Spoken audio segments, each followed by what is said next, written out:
Hello everyone, welcome back to my channel exploring NEET.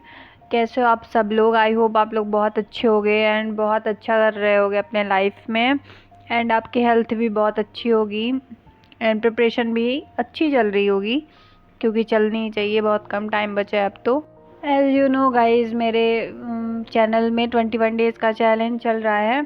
तो अभी ये डे बीच में मेरी 13 है तबीयत आई ख़राब थिंक। हो गई थी, तो 1-2 दिन का गैप हो गया था। नहीं तो अभी और ज़्यादा दिन बढ़ जाते, 15-16 दिन हो जाते। बट कोई नहीं, तबीयत ख़राब है तो फिर कैसे पढ़ सकते हैं? तबीयत ख़राब में तो बिल्कुल पढ़ाई नहीं होती है। तो वही 2-3 दिन का गैप हो गया था। अभी तो 13 दिन हो गए हैं। अब कुछ दिन और बचे हैं, फिर हमारा चैलेंज कंप्लीट हो जाएगा। देन उसके बाद हम दूसरा अपना चैलेंज स्टार्ट करेंगे, जिससे हमारी स्टडी कंटिन्यू बने रहे, गैप ना हो। क्योंकि कोई चैलेंज एक्सेप्ट कर लो ना, तो फिर रहता है कि पूरा करना है, ऐसे बीच में नहीं छोड़ना है। एंड गाइज, मुझे तो डेली व्लॉग बनाना पड़ता है अपनी स्टडी का, तो मेरी स्टडी तो डेली होती है। तो वही मैं कह रही थी कि कोई आप लोग भी ऐसा कोई चैलेंज एक्सेप्ट करो, या फिर अपने से ही बनाओ कि मुझे इतने दिन कंटिन्यू स्टडी करनी है, मतलब कोई भी गैप नहीं करना है, तो आपकी स्टडी अच्छी रहती है।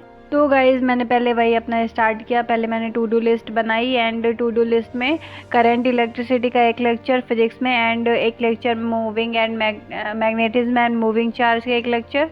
देन केमिस्ट्री में मुझे फिर चार्ज कोऑर्डिनेशन कंपाउंड पढ़ना था, बट मैं नहीं पढ़ पाई। मैं क्यों नहीं पढ़ पाई, मैं लास्ट में बताती हूँ आप लोग को। एंड बायो में मेरे को इवोल्यूशन पढ़ना था शीट से एंड एनसीईआरटी से, एंड मैंने 100 क्वेश्चन भी लगाया इवोल्यूशन के, तो उसमें काफ़ी टाइम लग गया। 1.5 घंटे तो मुझे चैप्टर कंप्लीट करने में लग गया, क्योंकि मैंने एनसीईआरटी से एंड अपने शीट से जो मुझे कोचिंग से मिली है, मैंने दोनों से पढ़ा है। क्योंकि कुछ चीज़ें एनसीईआरटी में बहुत शॉर्ट में दी हुई है, जिसको हमें डिटेल में पढ़ने की ज़रूरत होती है एवोल्यूशन में, तभी क्वेश्चन बन पाते हैं। तो वही सर ने शीट प्रोवाइड की है कि आप इससे पढ़ लो, तो वही मैंने पढ़ा।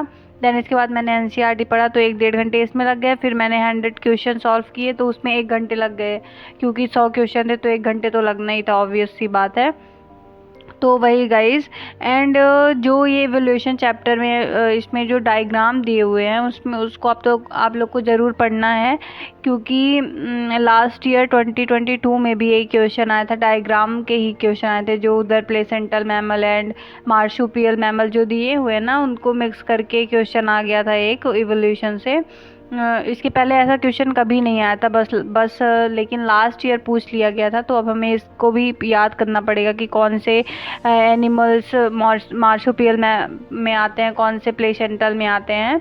तो इसको आपको अच्छे से याद करना पड़ेगा, क्योंकि वो 4 ऑप्शन बना के दे देगा मिक्स करके, कि इनमें से कौन से मार्शुपियल हैं या फिर कौन से प्लेसेंटल है। तो आपको अच्छे से याद होने चाहिए कि कौन से एनिमल किस में आते हैं।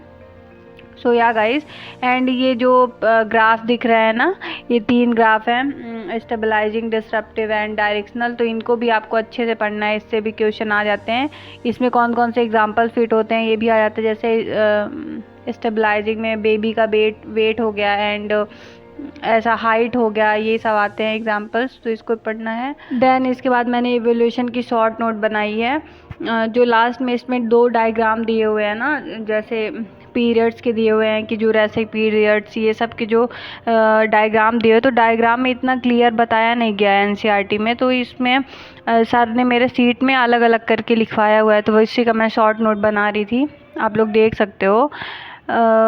ऐसे आता है ना कि कौन सा किस इरा में लाइफ की वो हुई है, उत्पत्ति हुई है, ये सब आता है। तो ये सब सर ने सीट में अच्छे से इलेबरेट करके बताया है, तो वही मैं उसका शॉर्ट नोट बना रही थी। एंड इससे क्वेश्चन भी आते हैं। ये सिर्फ एनसीईआरटी में जो 2 डायग्राम दिए हुए हैं, उसकी बस ये शॉर्ट नोट है, मतलब पूरे चैप्टर की शॉर्ट नोट नहीं है, सिर्फ 2 डायग्राम जो है उसकी शॉर्ट नोट है। तो मैं इसको शॉर्ट्स में अपलोड कर लूँगी, तो आप लोग वहाँ से चेक कर सकते हो।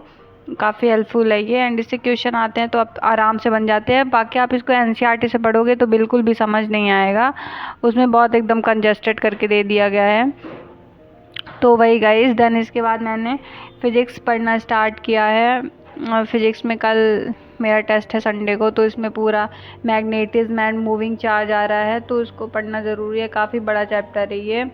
तो वही मैं अपने नोट से ही रिवाइज़ कर रही थी। नोट्स में जो सारे क्वेश्चंस वगैरह हैं वही सब मैंने पढ़ा है।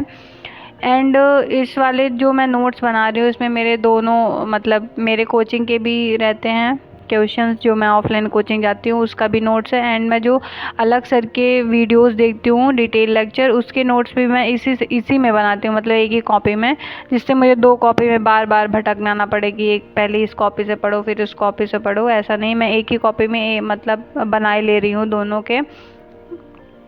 तो वही बहुत सारे क्वेश्चन हो गए थे तो उन्हीं को मैंने रिवाइज़ किया, पूरा नहीं हो पाया था, बाकी मैं आज करूँगी क्योंकि मेरा टेस्ट कल है, संडे को मेरा टेस्ट होता है, तो आज सैटरडे है तो मैं आज इसको दोबारा रिवाइज़ करूँगी जिससे क्वेश्चन बन जाए। ऑल्दो मुझे इस चैप्टर में ज़्यादा कॉन्फिडेंस आ नहीं रहा है कि बन जाएंगे क्वेश्चन, बट देखते हैं क्या होता है। एंड कल किसी ने मेरे व्लॉग में कमेंट किया था कि 6 आवर पढ़ने से कुछ नहीं होगा, एटलीस्ट 8 to 9 आवर पढ़ना चाहिए। तो वो बात तो मुझे भी पता है कि इतना पढ़ने से कुछ नहीं होगा, इससे ज़्यादा पढ़ना चाहिए। हालांकि लास्ट में तो बच्चे 9 10 12 घंटे पढ़ते हैं, तो उतना तो पढ़ना ही चाहिए, रिक्वायरमेंट है इस एग्ज़ाम की।